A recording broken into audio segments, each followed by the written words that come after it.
الكلاسيكو بين ريال مدريد وبرشلونة، الموعد والتشكيلتان المتوقعتان والقنوات الناقلة للبث المباشر.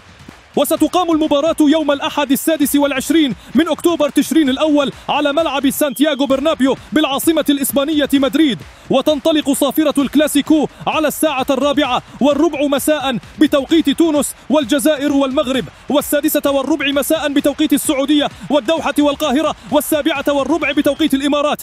التشكيلة المتوقعة لريال مدريد: كورتوا، فالفيردي، هويسن، ميليتاو، كاريراس، كامافينغا، تشواميني، جولر، بيلينغهام، فينيسيوس ومبابي. أما التشكيلة المتوقعة لبرشلونة: تشيزني، كوندي، كوبارسي، غارسيا، بالدي، بيدري، كاسادو، رافينيا، لامين يامال، لوبيز وراشفورد.